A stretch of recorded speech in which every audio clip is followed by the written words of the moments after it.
Det som sker med kroppen min på norska. Och här ligger jag och letar och så letar jag och så justerar jag när jag känner att patienten är redo. Jag letar ju det här lilla fönstret och känslan när patientens kropp vill släppa in mig. Så jag vill gärna att ni letar efter den här känslan när ni håller i patienten snart. Så väldigt enkelt. Connecta lite.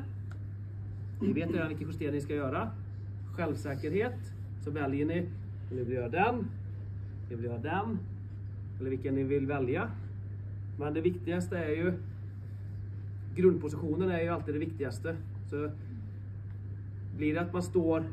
Så om du ska försöka göra pronerade greppet i den här stansen. Det är jättesvårt att få kraft här. Det är jag har säkert klarat det.